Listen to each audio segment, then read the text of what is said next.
Domine ton passé par l'engagement sincère. Dis à ton voisin comme ça, domine ton passé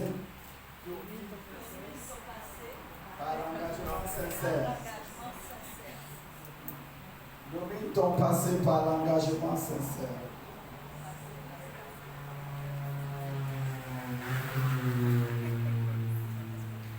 Nous tous, nous voulons quelque chose de nouveau, mais le passé nous rattrape.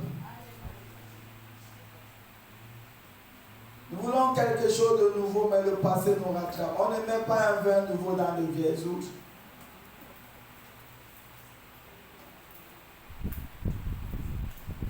Dieu veut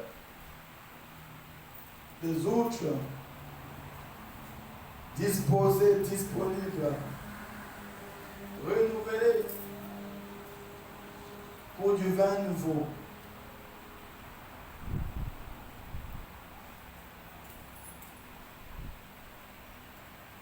Ésaïe 43, verset 18 à 19.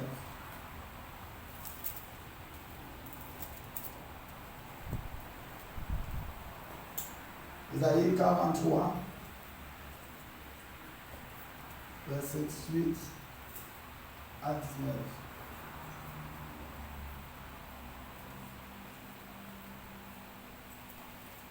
C'est la lecture. Ne pensez plus aux premiers événements, ne cherchez plus à comprendre ce qui est ancien. Je vais faire une chose nouvelle qui est déjà en germe. Ne la remarquez-vous pas? Je vais tracer un chemin en plein désert et mettre des fleuves dans les endroits arides. Amen. Amen. Amen. Il dit, ne pensez plus. Ne pensez plus aux événements passés et ne considérez plus ce qui est comment ancien.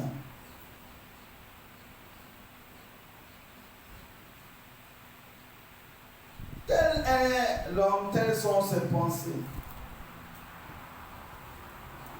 Ce que nous pensons affecte considérablement notre vie.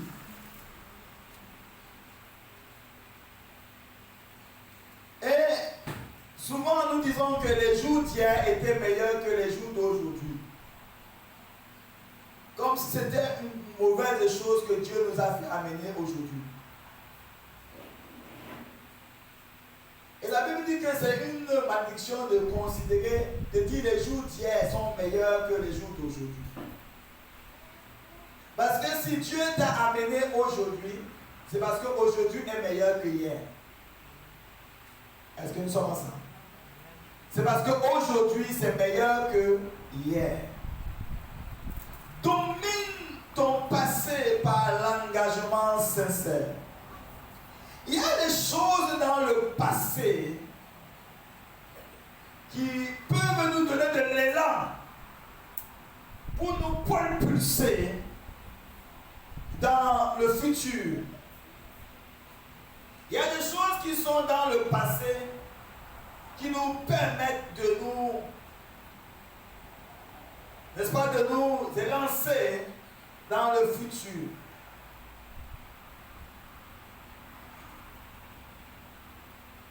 Mais il y a aussi des choses dans le passé qui pèsent sur nous.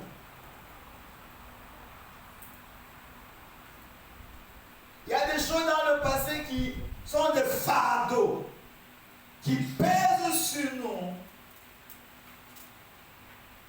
et empêchent notre progrès, compromettant notre succès. Est-ce que nous sommes ensemble là? Il y a des choses du passé sur lesquelles on peut s'appuyer pour nous projeter, pour améliorer le présent et le futur.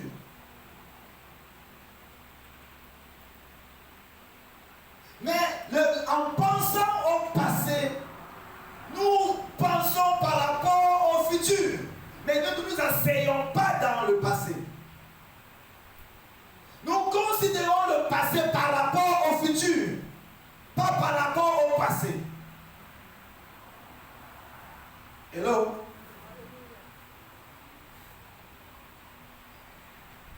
Pour que nous puissions, pour que le passé nous soit utile, il faut que nous puissions, n'est-ce pas, considérer le passé par rapport au futur, pas par rapport au passé.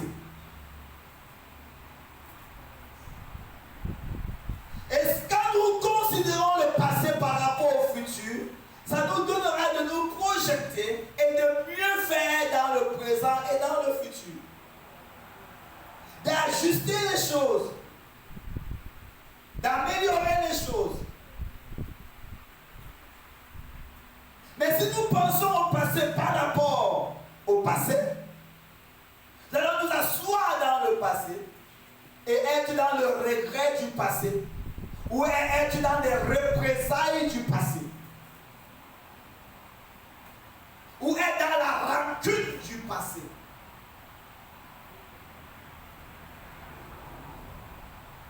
Ou être même dans la haine du passé.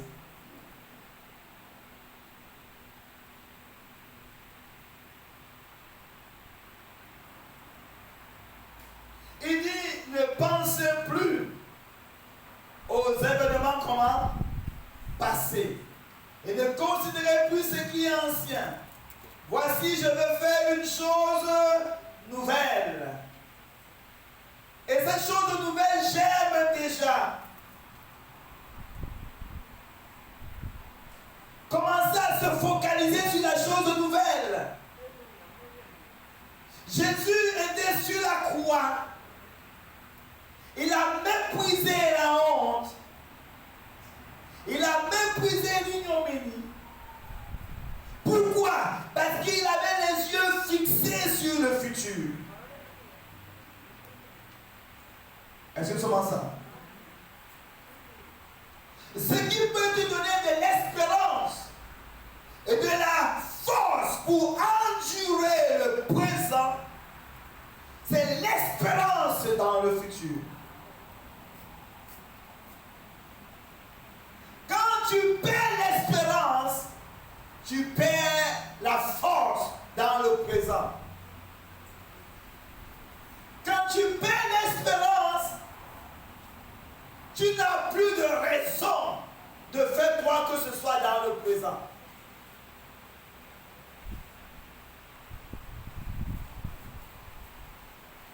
Jésus a vu de la joie qui lui a été réservée.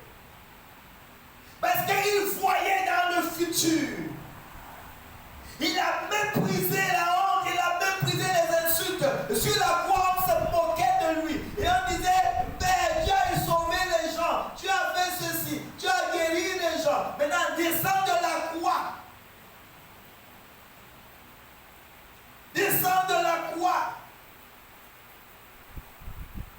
On se moquait de lui. En le méprisant, l'insultait. Mais,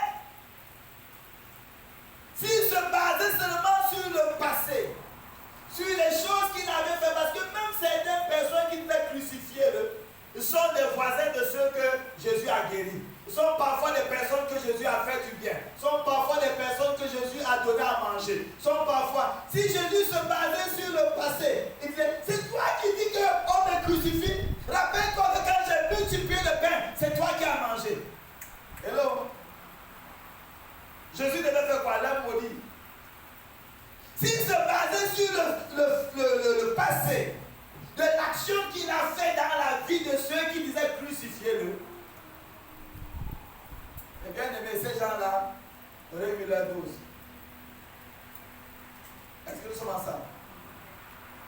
Jésus n'a pas considéré que ces personnes qui disaient crucifiez-le, c'était des personnes à qui Jésus a donné à manger, à qui Jésus a guéri, délivré, restauré. Jésus n'a pas considéré l'action passée qu'il a fait dans leur vie.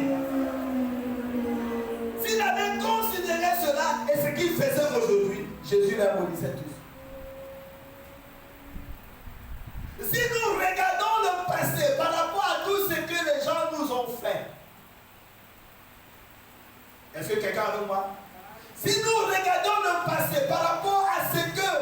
les gens planifient même nous faire.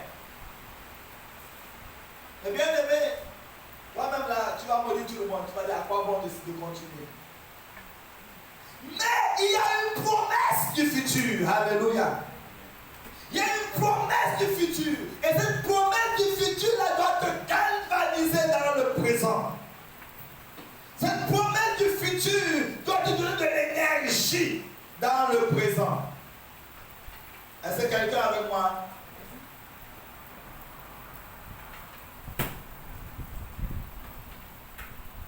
Ésaïe chapitre 42, le verset 22 à 23.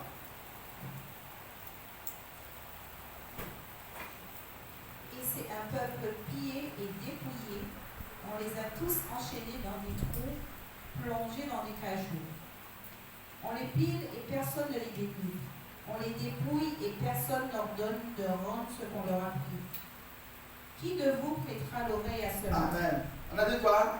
Ésaïe quoi? 42, 22 à 23. Et c'est un peuple pillé et dépouillé.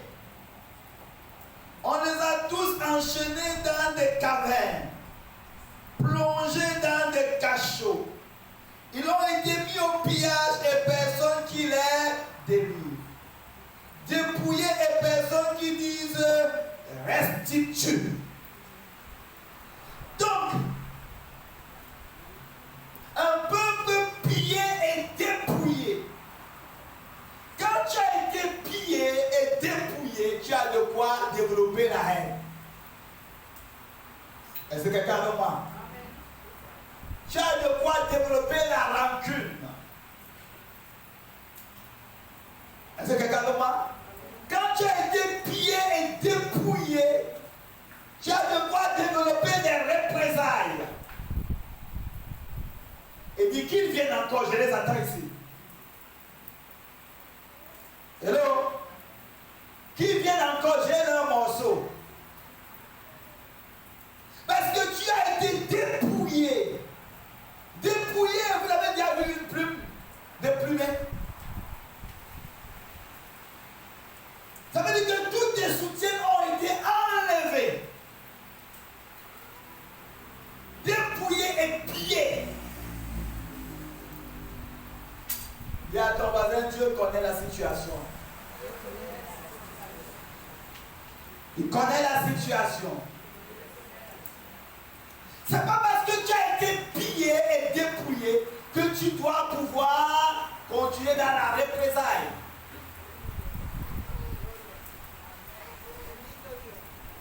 Est-ce que nous sommes ensemble? Hein?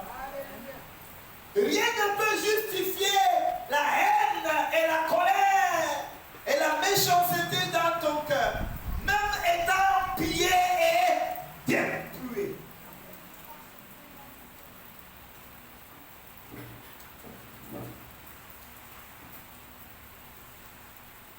Et la Bible nous dit qu'il n'y a même personne qui dit restitue et personne qui dit délivrer. Ça veut dire que tu es pillé, tu es dépouillé et il n'y a pas un soutien qui vienne à ton aide.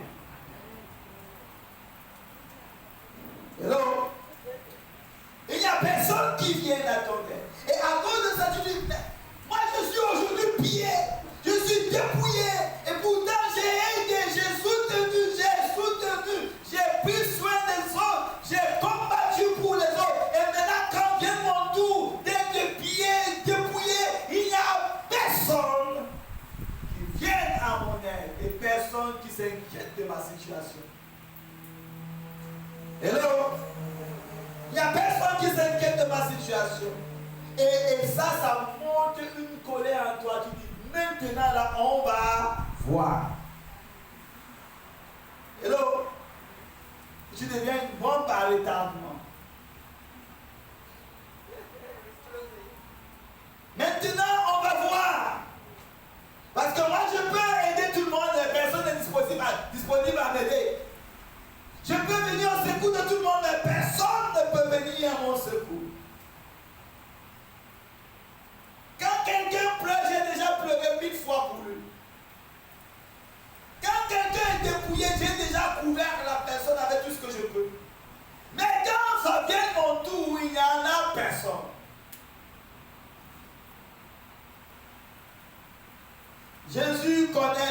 situation. Il a été l'exemple par excellence. Alléluia.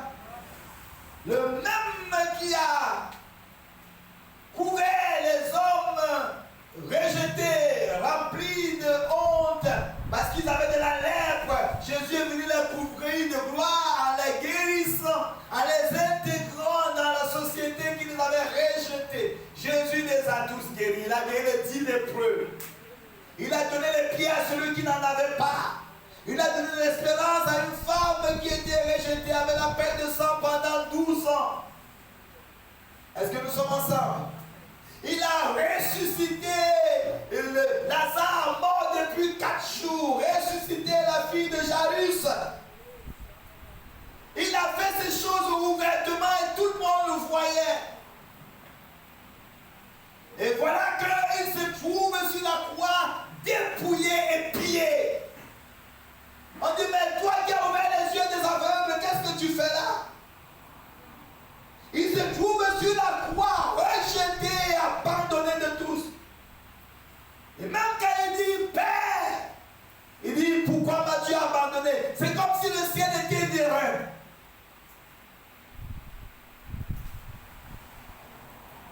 Et tu as toutes les raisons de développer des représailles. Mais Père, c'est toi qui m'as envoyé, maintenant tu m'abandonnes. Il pouvait développer la représaille même vers son Père. Hello? Mais Dieu, c'est toi qui m'as envoyé sur la terre, là tu m'abandonnes. Est-ce que tu as déjà vécu une situation où personne n'est avec toi? Les hommes ne sont pas avec toi. Et quand tu pries même, c'est comme si Dieu t'avait oublié depuis longtemps.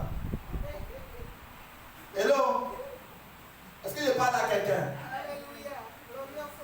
C'est comme si Dieu t'avait oublié depuis longtemps. Tu cherches, tu lis dans la Bible, tu as envie d'avoir une révélation. La Bible, c'est comme un roman. Tu pries, tu vas dormir, tu passes avoir un rêve qui va t'aider. Tu as que le cauchemar. Est-ce que nous sommes ensemble? Même les gens qui te respectaient te manquent de respect. Tu es méprisé même par tes propres enfants.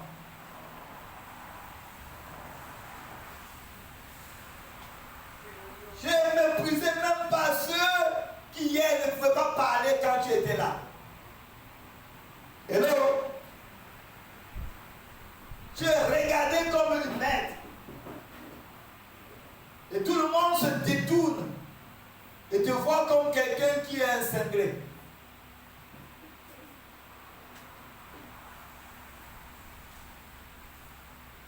Connaître la puissance de la résurrection,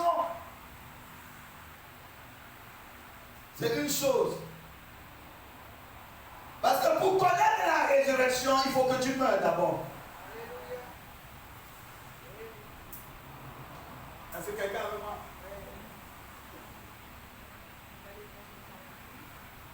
Dieu sait ce que tu as besoin.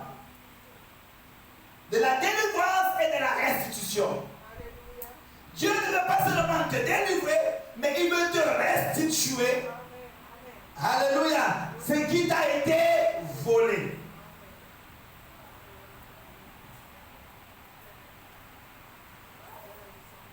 Et il y a, n'est-ce pas, une soif. Comme Job disait, où est l'ange intercesseur? Tu as un besoin d'avocat qui puisse plaider en ta faveur. Est-ce que quelqu'un a déjà eu un besoin d'avocat? Vous savez que l'affaire là c'est difficile. Il faut qu'il y ait quelqu'un qui te comprend et qui peut plaider en ta faveur. Parce que tes explications ne suffisent pas pour te faire entendre raison. Pour que quelqu'un puisse te comprendre. Quand tu expliques, plus ça énerve les gens. Hello? Plus tu essayes d'expliquer, plus ça énerve les personnes. Et tu dis, mais qui va me comprendre et intercéder pour moi?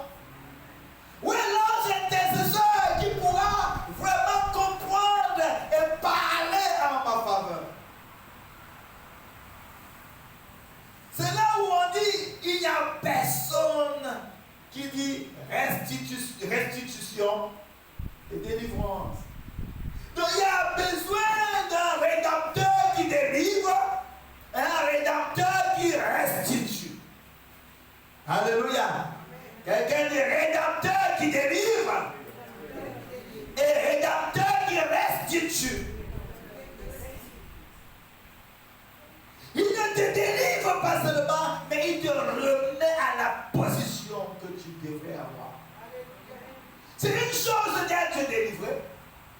C'est une autre chose d'être restauré. Et notre Dieu, son plan n'est pas seulement de délivrer.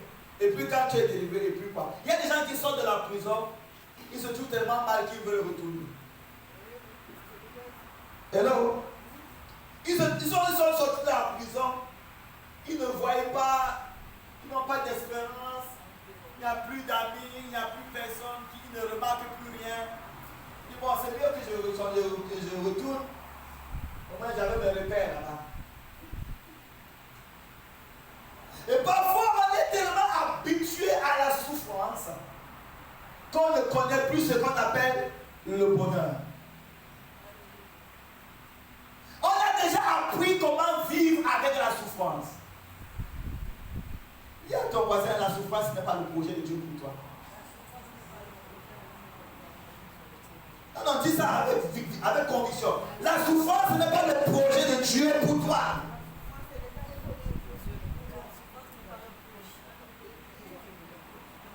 Ce n'est pas la souffrance qui fait de toi un saint. Hello? Ce n'est pas la souffrance qui fait de toi quelqu'un qui craint Dieu. Ce n'est pas la souffrance qui fait de toi quelqu'un qui est pur. En fait, ceux qui souffrent parfois sont méchants.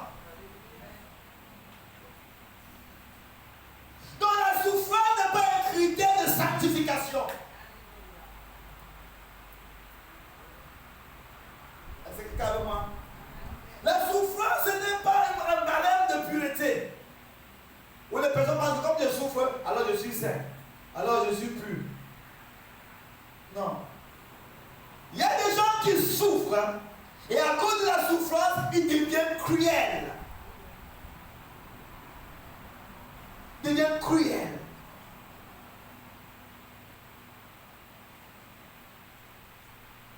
Vous avez déjà vu les gens qui ont la crise de la quarantaine?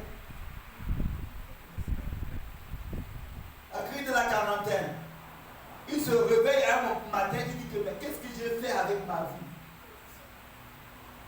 Ils voient qu'ils ont gâché leur vie, ils ont vécu une vie et ils se réveillent le matin, ils n'ont rien accompli. Et ces personnes deviennent cruelles. Quand ils se réveillent comme ça là, c'est comme s'ils veulent manger tout le même jour. Ils deviennent cruels. Ils deviennent avares. Ils voient qu'ils ont sauté un carreau de leur vie. Et par conséquent, ils veulent rattraper le passé par leur propre capacité. Et ils deviennent bizarres.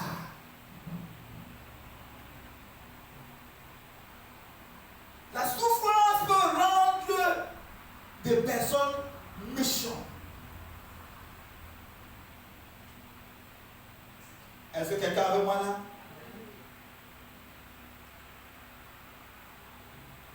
Donc, tu ne peux pas prendre la souffrance comme un repère de sainteté, de pureté, non. La souffrance n'est pas la volonté de Dieu pour l'homme.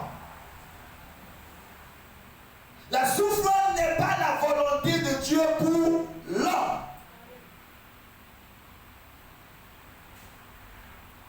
Mais nous passons par la souffrance. Alléluia. Parce que c'est cette souffrance-là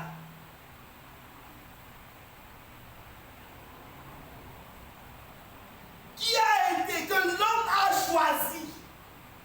Parce que l'homme a choisi de servir délibérément le diable. L'homme a choisi de manière ouverte à obéir à l'ennemi qu'à obéir à Dieu. Il a endossé en lui la souffrance. Il a endossé la désobéissance, le péché. Et le péché l'a conduit dans le chemin de la souffrance. Hello? Le péché l'a conduit dans le chemin de la souffrance. Et par conséquent, il souffre, mais ce n'est pas la volonté de Dieu pour l'homme.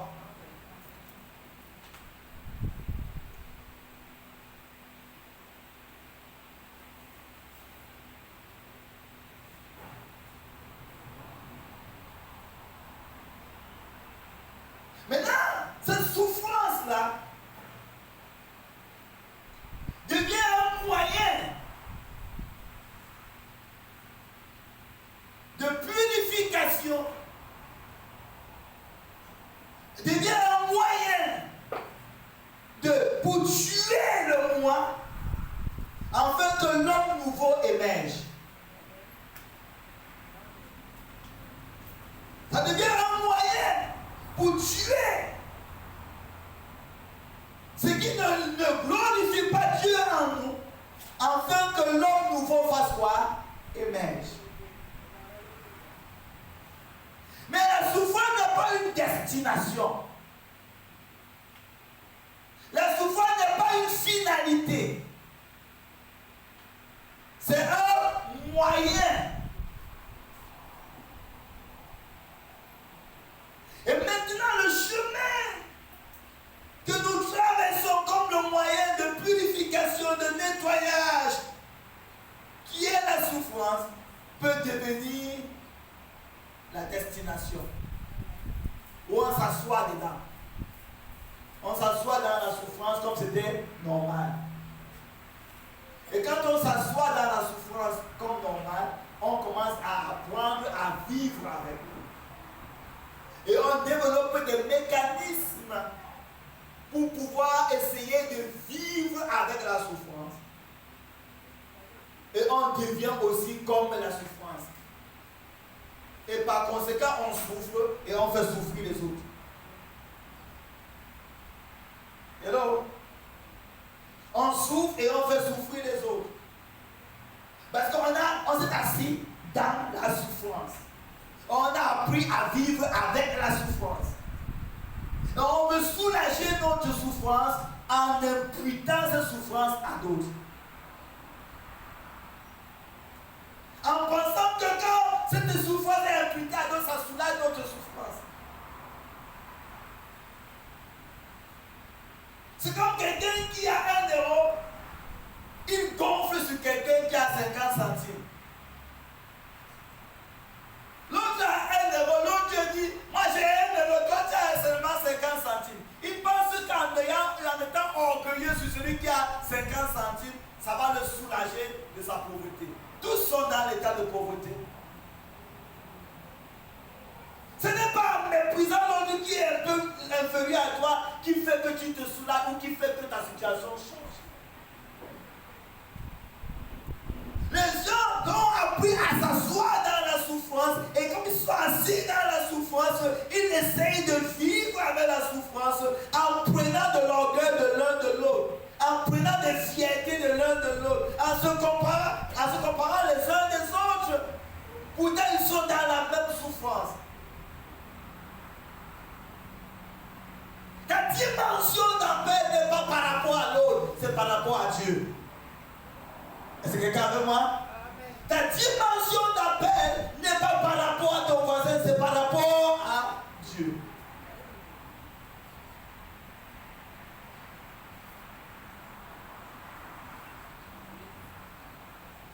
Ce n'est pas parce que tu as 50 centimes ou tu as 1 euro et que l'autre a 50 centimes que tu penses que tu es supérieur à cette personne qui est moins que toi. Il y a un appel plus haut dans ta vie.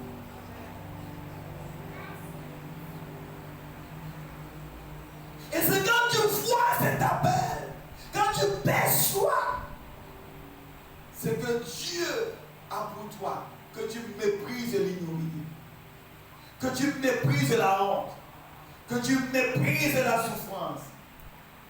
Vous voyez, la souffrance est différente de la douleur.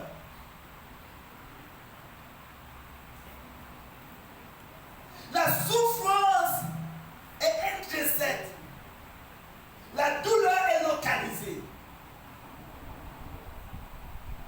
J'ai une douleur au dos, c'est localisé. Mais une souffrance peut être la souffrance de tout ton être.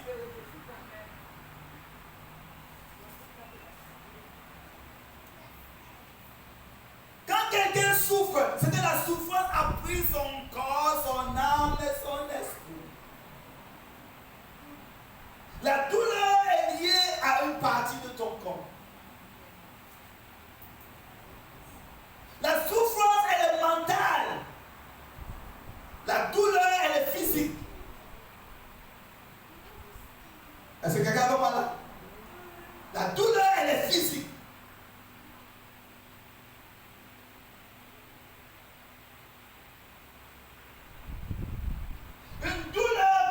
engendrer une souffrance au travers des pensées. Quelqu'un peut te donner un coup de poing, ça crée une douleur sur une partie de ton corps. Et en réfléchissant, soit disant il était une personne, il m'a donné un coup de poing. Comment se fait-il qu'il me donne un coup de poing? Est-ce qu'il connaît qui je suis? Et en rabâchant, plus tard ça va créer quoi? Une souffrance. Ce qui était au départ une douleur qui pouvait être estivée devient une souffrance qui gagne tout ton être.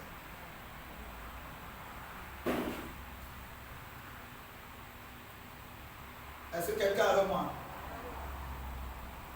Et les pensées, les événements du passé sont une force pour rendre douleur souffrance. Hello? C'est une force qui peut transformer la douleur en souffrance.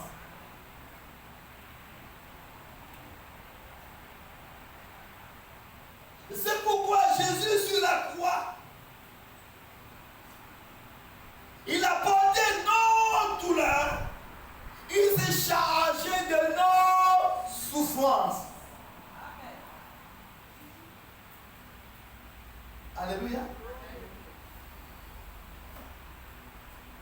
Il s'est chargé, il a récupéré tes souffrances.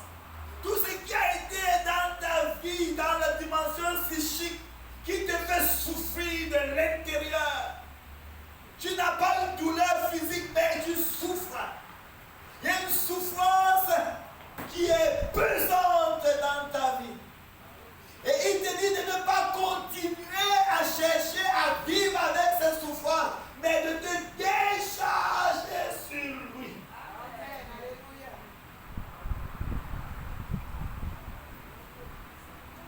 De te décharger sur lui. Quelqu'un dit Seigneur, aide-moi à me décharger sur toi. Toutes mes souffrances.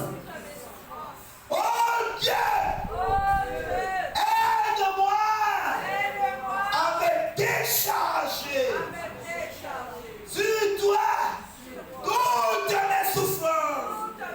Tu as pris mes douleurs, que je me décharge de souffrance. Vous voyez, pour la souffrance, il y a une action qui doit émaner de toi, de volonté. Hello? C'est pourquoi tu peux aller à l'hôpital,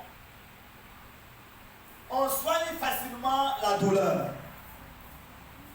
Hello? Mais la souffrance, il faut qu'on te parle jusqu'à ce que tu prennes conscience et que tu cèdes ta volonté. Hello? On peut te donner des calmants pour te soulager tes douleurs. Mais quand derrière cette douleur, il y a une souffrance, les calmants ne suffisent pas. Est-ce que quelqu'un comprend moi? Qui a déjà posé une souffrance ici?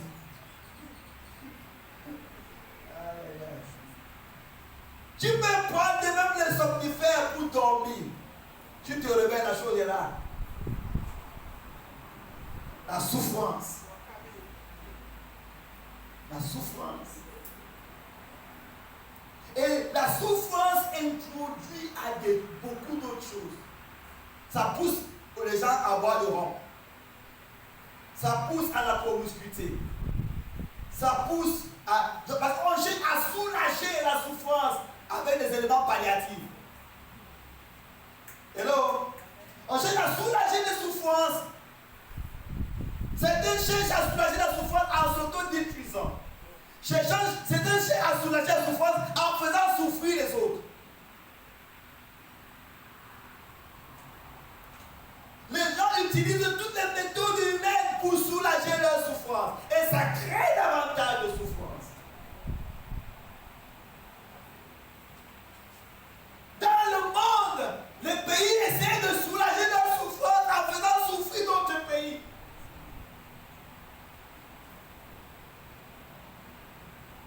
Et les autres essayent de soulager leur souffrance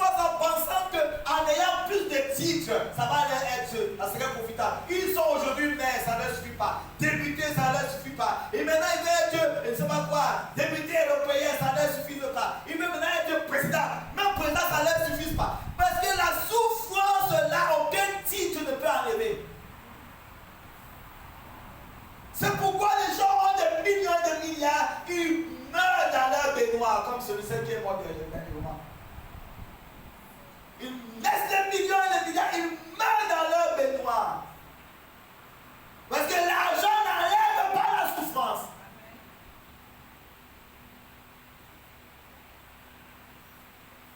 Le ministère n'enlève pas la souffrance. Tu dis que quand tu auras 300 personnes, tu seras mieux. Même avec 300 personnes, il y a des gens, il y a quelqu'un au Canada qui a fui l'église.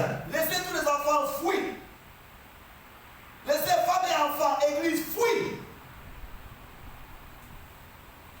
Ce n'est pas parce qu'il n'y avait pas d'église qu'il n'y avait pas de gens à l'église. La souffrance là, rien de naturel ne peut enlever. Est-ce que quelqu'un avec moi?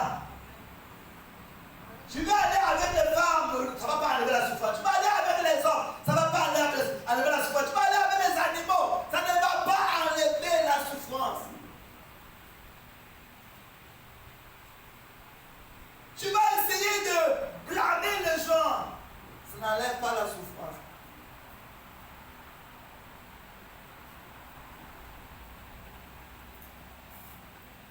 Elle est spirituelle. Hello? Et le Seigneur veut te délivrer de la souffrance et restaurer ton honneur qui ne dépend pas de ce que tu as ou de ce que tu possèdes. Ça dépend de l'Éternel. Jusqu'à ce que nous apprenons à lever les yeux vers les montagnes d'où nous vient le secours. Alléluia. Seigneur, apporte ta délivrance. Tu es le Rédempteur, le Père Rédempteur. Apporte ta délivrance. Apporte ta délivrance dans mon corps, mon âme, mon esprit. Et enlève la souffrance. Et restitue ce que j'ai perdu. Pour que je sois équilibré en toi. Que je sois équilibré en toi. Et que mon équilibre ne dépend pas des hommes.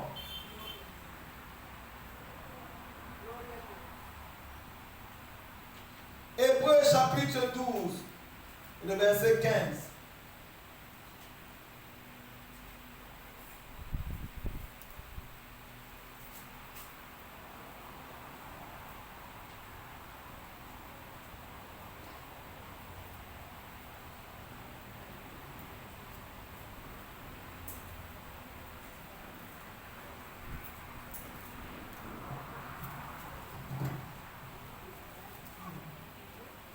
Chapitre 12, verset 15 nous est dit: veillez à ce que personne ne se prive de la grâce de Dieu, à ce qu'aucune racine d'amertume produisant des rejetons ne cause du trouble et que beaucoup n'en soient affectés.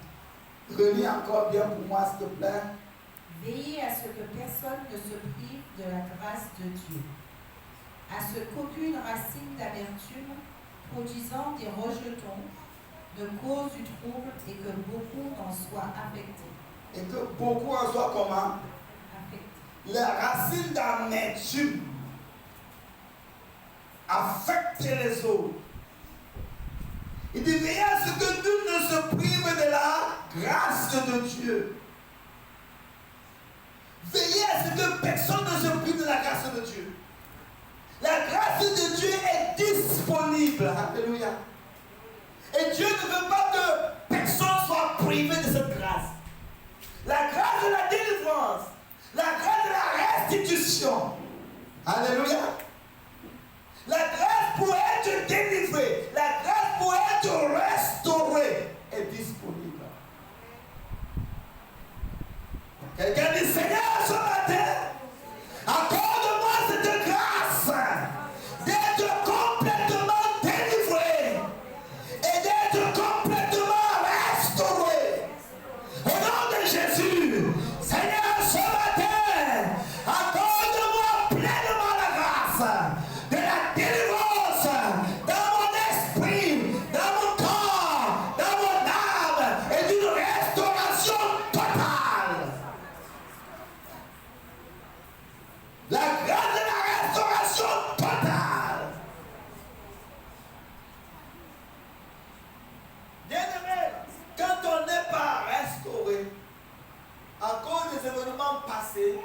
entraîne de l'amertume. Hello? On entraîne quoi? De l'amertume. Naomi était amère. Parce que dans la désobéissance, elle et son époux sont allés chez les Moabites. Et étant chez les Moabites, le mari est mort, les 2 fils sont morts. Et elle est restée amère. Elle a dit, je retourne dans mon pays. Ruth s'est attachée à elle. Et quand elle a dit que elle a dit non, mais ne m'appelez pas Naomi, appelez-moi Mara, amère. Parce que le Tout-Puissant m'a abandonné. J'étais dans l'abondance quand je suis parti. Maintenant, je retourne à vide. Mais quand elle partait, elle pensait qu'elle était à vide.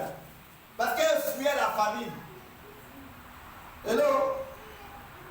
Il y avait la famine, elle a fui. Parfois, tu as quelque chose, tu ne sais pas que tu as jusqu'à ce que tu l'appelles. Parfois, on ne sait pas apprécier ce que nous avons. Moi, j'ai eu le mal de dos mercredi.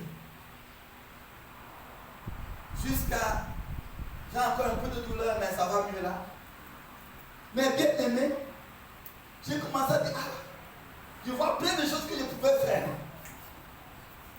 Tu apprécies la santé. Est-ce que quelqu'un de moi? Tu te dis à bouger, tu es sur le lit, tu ne sais pas comment t'élever. Tu ne sais pas, tu apprécies la santé. Tu apprécies tes pieds, tu apprécies ton dos, tu apprécies. Tu bénis Dieu pour la grâce de porter tes chaussures. Nous sommes parfois trop méchants dans le fait que nous ne reconnaissons pas la bonté de Dieu. Nous nous plaignons et nous plaignons, nous nous plaignons. Nous ne reconnaissons pas la grâce que Dieu nous a donnée. Plein de gens sont dans des souffrances terribles. Et nous, parce que nous avons manqué le dessert, on a mangé, on a manqué le dessert, on se plaint. On dit, ouais, j'ai mangé, mais j'ai pas de yaourt, j'ai pas de dessert, c'est quoi ça? Il y a des gens qui ont passé des journées, ils n'ont même pas le repas. Et toi, sur le dessert que tu n'as pas, et tu te plains. Nous ne connaissons pas apprécier la grâce de Dieu. Nous sommes trop à l'aise. Nous sommes trop à l'aise. Hello? Nous sommes trop à l'aise. À l'aise. Nous sommes tellement à l'aise. Et c'est pourquoi on est orgueilleux, on est prétentieux. On pense que le monde devrait se soumettre à nos pieds. Bien aimé, il nous faut changer. Amen. Il nous faut changer. Il nous faut changer. Donc, Naomi a développé l'amertume de son propre état de péché. Qui l'a demandé de quitter Bethléem, maison du Père? Personne. Elle est partie parce qu'elle pensait que l'herbe était mieux ailleurs. Et quand elle est partie, elle s'est ouverte à la mort. Son mari est mort, ses 2 fils sont morts. Elle n'a pas reconnu son état de péché, elle a reconnu plutôt Dieu, le Tout-Puissant m'a abandonné. Quand on vit les conséquences de nos actions, au lieu de reconnaître ces actions-là, on attribue la faute à Dieu. Et on ne reconnaît pas les grâces que Dieu nous a faites. Dieu veille sur nous. On ne reconnaît pas ça. Il nous guérit, on ne reconnaît pas ça. Il nous bénit, on ne reconnaît pas ça. Nous ne sommes pas dans la rue, on ne reconnaît pas ça. On mange à notre faim, on ne reconnaît pas ça. Mais le jour qu'on a cogné notre pied et qu'il y a eu une petite écorchure, je ne veux pas porter mes chaussures, Dieu ne va pas protéger. Mais est-ce que tu connais toutes les protections que Dieu a faites sur ta vie jusqu'à aujourd'hui? Est-ce que nous sommes ensemble là? Parce que tu as acheté ta belle chaussure et que tu as écorché ton pied et que tu ne peux pas porter cette chaussure-là aujourd'hui, tu te plains de Dieu. Ah ouais?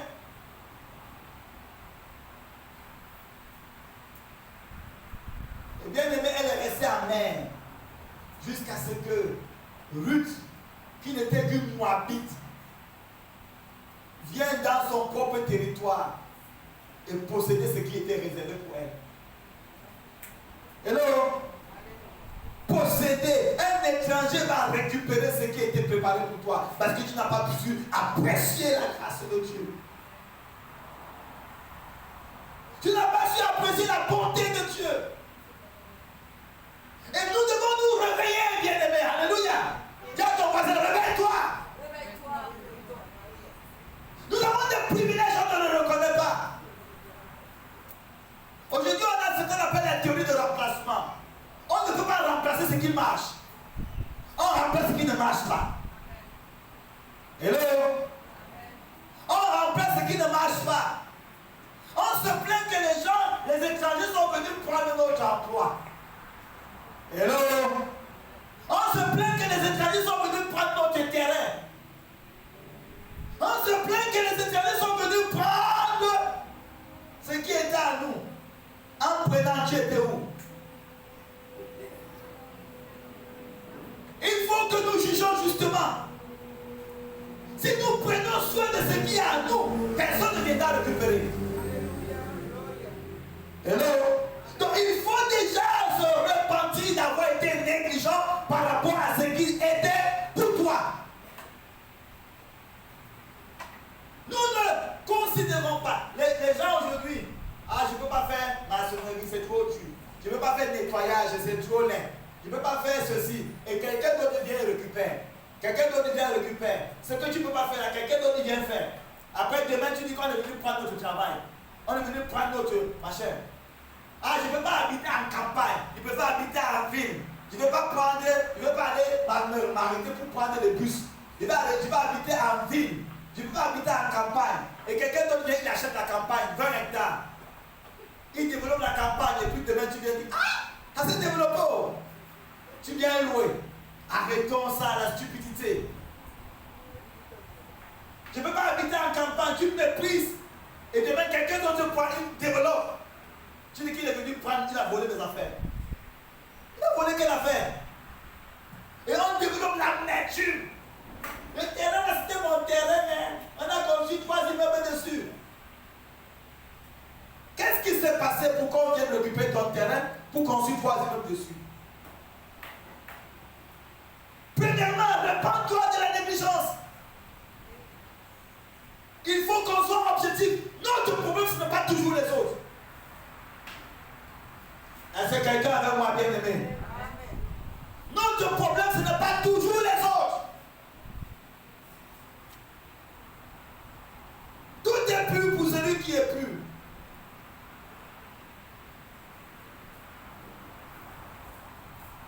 Au lieu de changer, on se plaint des autres. Au lieu de quitter le vieil état d'amertume, on se plaint des autres. Et l'amertume contamine les gens. La racine d'amertume, ça crée des poisons qui affectent les autres.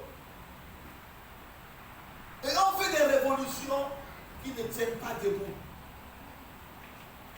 Quand on est amer, on va chercher notre frère qui est amer comme soi. On développe la grosse amertume, ça devient la montagne. On est amis des amers, des hommes amers, des personnes amères. Quand quelqu'un est amer, il est toujours en connexion avec une autre personne amère comme elle. Il se trouve toujours en accord. On ne peut pas développer une église avec des amers, avec des personnes amères. On ne peut pas développer une nation avec des personnes amères.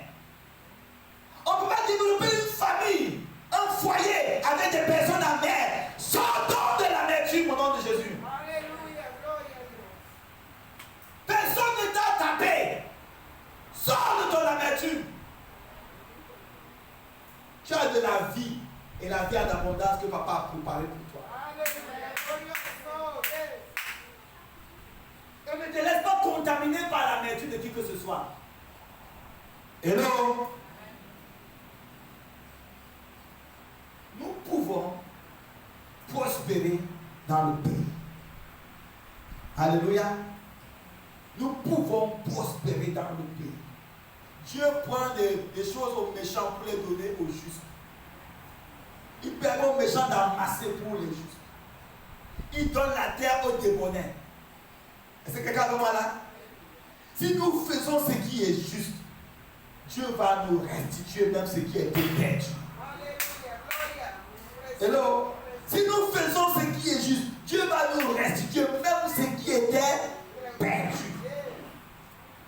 Mais si nous continuons à être amers vis-à-vis de ceux qui nous dépassent, hello? L'amertume là va nous amener nulle part. Est-ce que quelqu'un avec moi?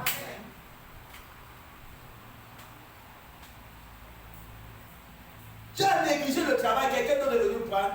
Ne sois pas amer vis-à-vis des Africains. Ne sois pas amer vis-à-vis des Haïtiens. Aime-les. Et dis Seigneur, donne-moi la force de faire quelque chose. Et Dieu te donnera une capacité et ouvrira une porte pour toi que tu fasses quelque chose d'autre. Si les béquets ont pris des supermarchés partout, ça ne veut pas dire que tu vas rester pauvre. Dieu a une capacité pour te donner des choses encore plus grandes. Il y a beaucoup de poissons dans la mer. Hello? Si quelqu'un a une pêche miraculeuse et tous ses deux bateaux sont remplis de poissons, ne sois pas amer vis-à-vis de son bateau rempli de poissons. Dis Seigneur, où est-ce que je peux jeter mon filet pour avoir ma part de poissons? Ne sois pas amer vis-à-vis de quelqu'un qui prospère. Est-ce que quelqu'un avec moi? Quelqu'un qui prospère, ne soit pas amer vis-à-vis de la personne. Dis Seigneur, où est ma part de chemin? Où est ma part de route? Le de dire ça, tu te dis, ah ouais, il a volé mon bateau. Il a pris mes poissons. Les poissons, c'est à tout le monde. Hello? Les poissons, c'est pas? C'est à tout le monde. Voilà. Nous restons en mer des amertumes qui n'est pas justifiée. Et donc Dieu vient, il prend notre place. Il prend ce qu'il y a à nous. Et ça augmente notre amertume.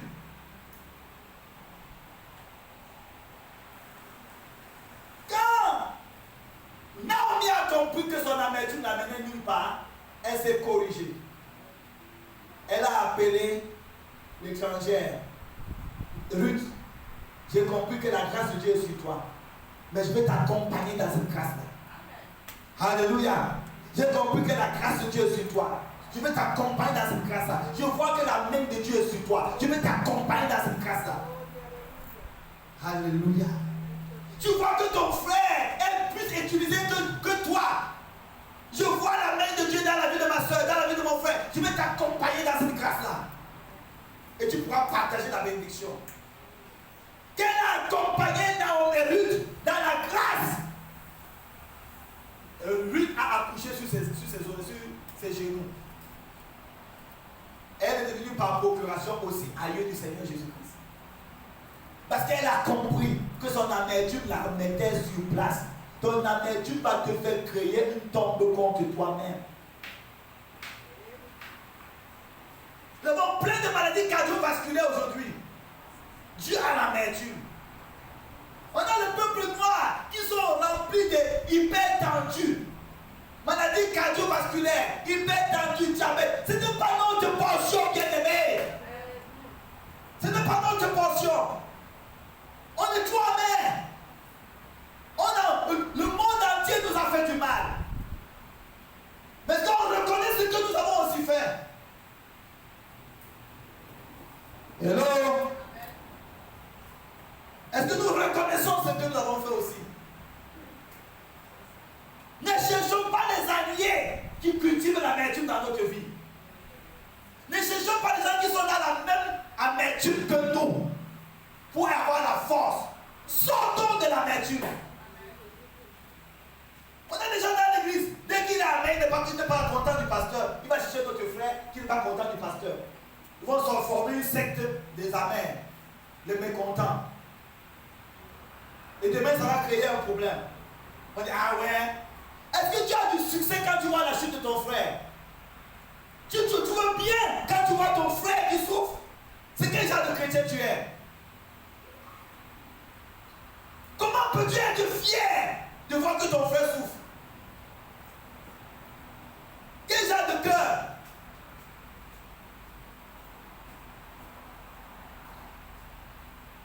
Sortons de l'amertume. Faisons comme Naomi, elle est sortie de son amertume pour accompagner Ruth. Elle a été bénie aussi. Quelqu'un qui prospère.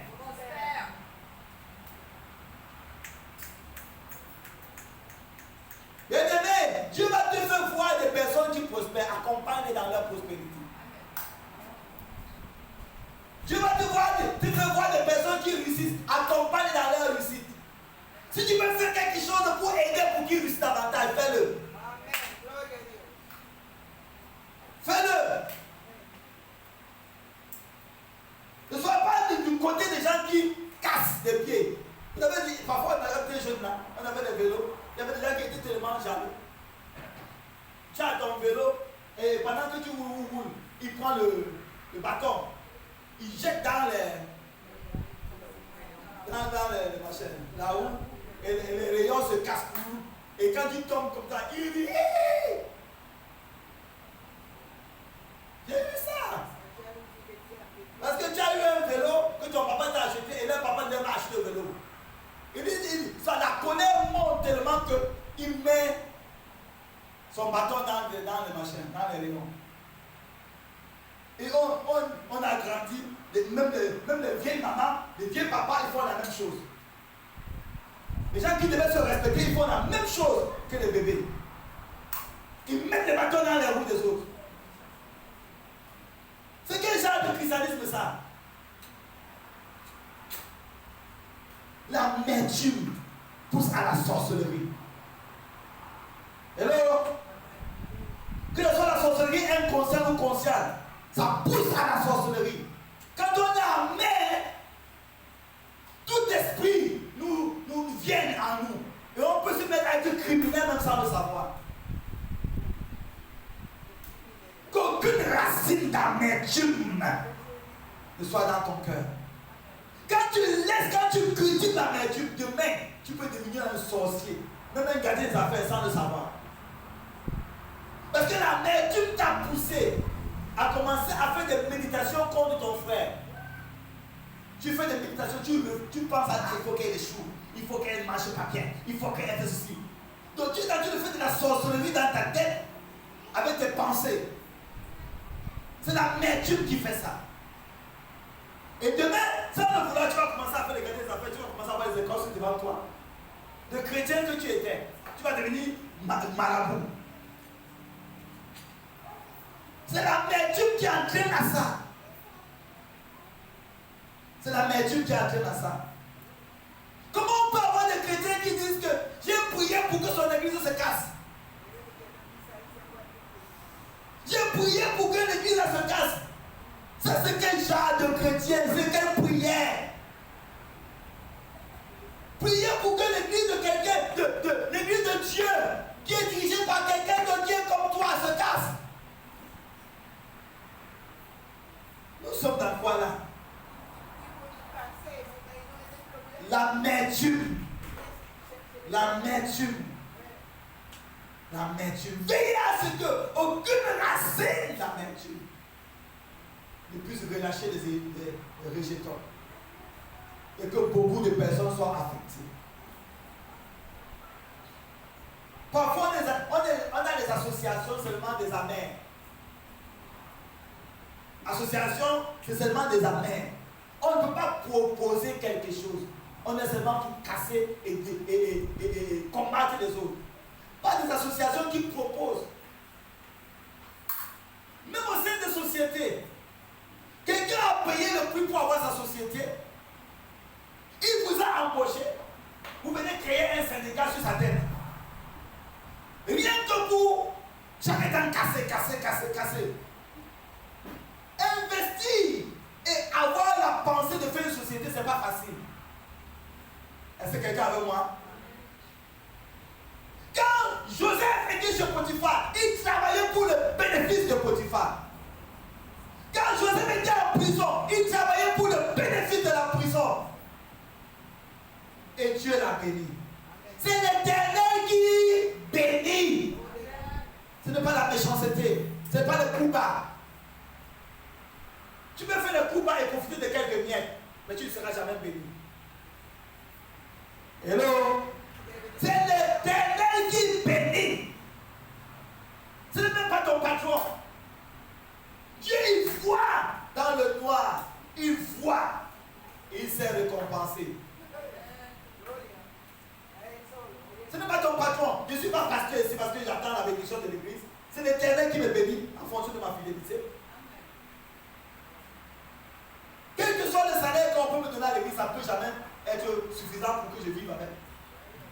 C'est l'Éternel qui me bénit. Parce qu'on peut te donner 1 million, mais tu meurs. Tu fais quoi avec 1 million? Hello? C'est l'Éternel qui bénit. Pas le coupable, pas le flatterie, pas le mensonge sur la tête des gens, pas des ruses, pas l'hypocrisie. Avoir un cœur vrai devant son Dieu. Et l'Éternel qui te voit dans le secret va te récompenser.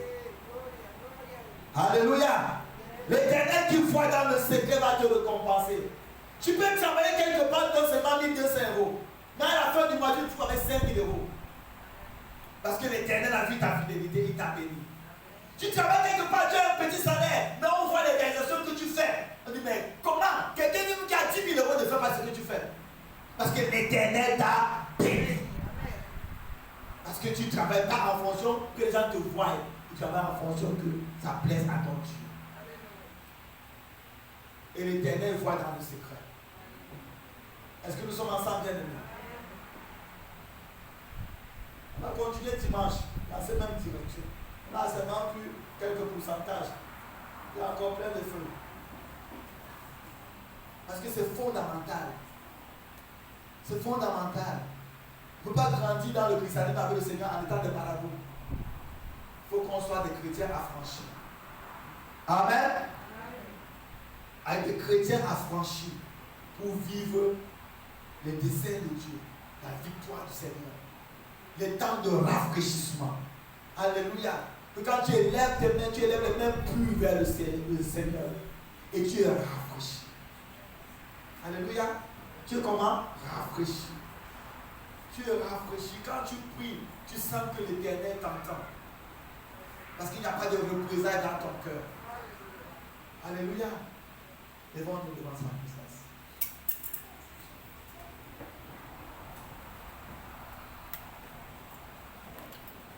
Seigneur, fais-nous grâce. Quoi que nous disons toutes ces choses, Seigneur, nous avons besoin de toi. Nous avons besoin de ta grâce, Seigneur Jésus. Viens au secours de nous tous et accorde-nous la vraie délivrance. Accorde-nous la vraie restauration. Et qu'il y ait des témoignages dans la vie de chacun, de manière individuelle, de l'œuvre de ton esprit. Merci, Papa. Parce que tu envoies ta parole et ta parole nous guérit. Et nous marchons en nouveauté de vie. Pour ta seule gloire. Au nom de Jésus de Nazareth. Amen.